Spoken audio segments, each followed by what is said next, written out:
reciban paz y gracia de Jesús resucitado. Hoy recordamos a Santa Matilde, reina. Matilde era descendiente del célebre Widukind, capitán de los sajones en su larga lucha contra Carlomagno, como hija de Dietrich, conde de Westfalia y de Reinilde, vástago de la Real Casa de Dinamarca.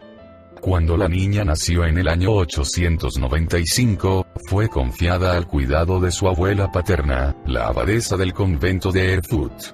Allí, sin apartarse mucho de su hogar, Matilde se educó y creció hasta convertirse en una jovencita que sobrepasaba a sus compañeras en belleza, piedad y ciencia, según se dice.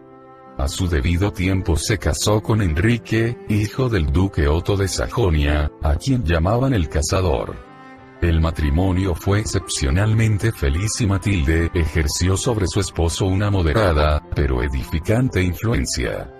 Precisamente después del nacimiento de su primogénito, Otto, a los 3 años de casados, Enrique sucedió a su padre en el ducado. Más o menos a principios del año 919, el rey Conrado murió sin dejar descendencia y el duque fue elevado al trono de Alemania. No cabe duda de que su experiencia de soldado valiente y hábil le resultó muy útil, puesto que su vida fue una lucha constante en la que triunfó muchas veces de manera notable. El mismo Enrique y sus súbditos atribuyeron sus éxitos, tanto a las oraciones de la reina, como a sus propios esfuerzos. Esta seguía viviendo en la humildad que la había distinguido de niña. A sus cortesanos y a sus servidores, más les parecía una madre amorosa que su reina y señora. Ninguno de los que acudieron a ella en demanda de ayuda quedó defraudado. Su esposo rara vez le pedía cuentas de sus limosnas o se mostraba irritado por sus prácticas piadosas, con la absoluta certeza de su bondad y confiando en ella plenamente. Después de 23 años de matrimonio, el rey Enrique murió de apoplejía, en 936.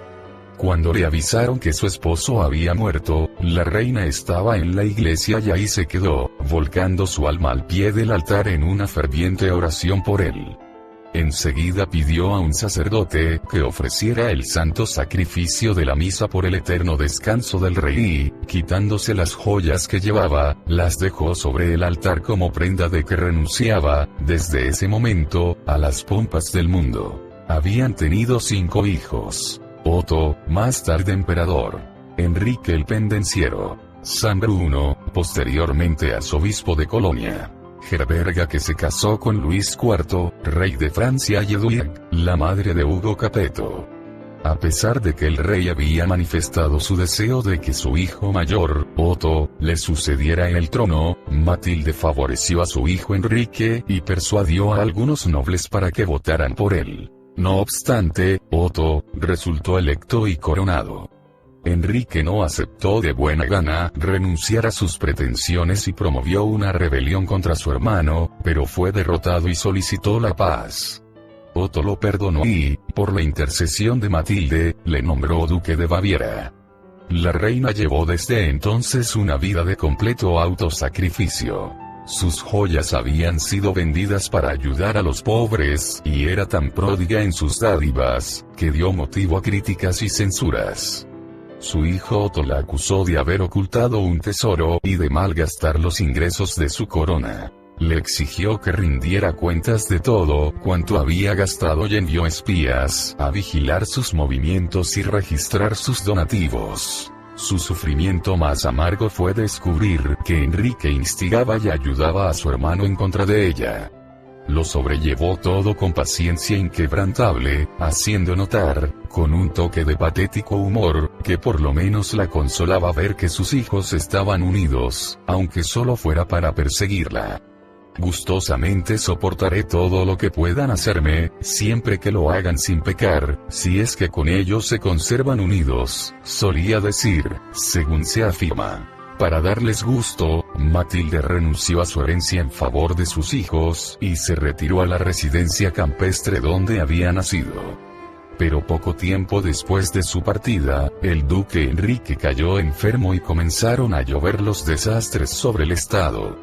El sentimiento general era que tales desgracias se debían al trato que los príncipes habían dado a su madre. Edith, la esposa de Otto, lo convenció para que fuera a solicitar su perdón y le devolviera todo lo que le habían quitado.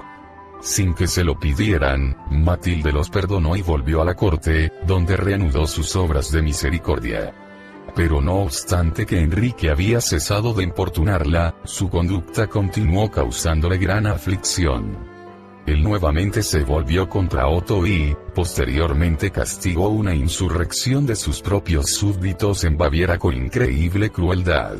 Ni aun los obispos escaparon a su cólera. En el año 955, cuando Matilde lo vio por última vez, le profetizó su próxima muerte y lo instó a arrepentirse, antes de que fuera demasiado tarde. En efecto, al poco tiempo, murió Enrique y la noticia causó un dolor muy profundo en la reina. Emprendió la construcción de un convento en Nordhausen. Hizo otras fundaciones en Quedlinburg, en Engern y también en Poelen, donde estableció un monasterio para hombres.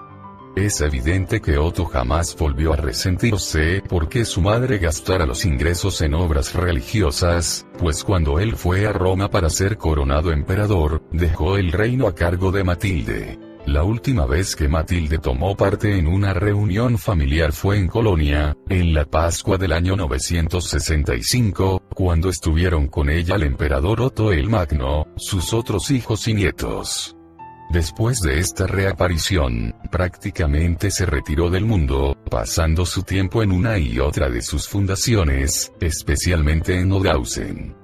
Cuando se disponía a tratar ciertos asuntos urgentes que la reclamaban en Quedlinburg, se agravó una fiebre que había venido sufriendo por algún tiempo y comprendió que pronto iba a llegar su último momento. Envió a buscar a Richoburg, la doncella que la había ayudado en sus caridades y que era abadesa en Nordhausen. Según la tradición, la reina procedió a hacer una escritura de donación para todo lo que hubiera en su habitación, hasta que no quedó nada más que el lienzo de su sudario. Den eso al obispo Guillermo de Mainz, que era su nieto. Él lo necesitará primero que yo. En efecto, el obispo murió repentinamente, 12 días antes de que ocurriera el deceso de su abuela, acaecido el 14 de marzo del año 968.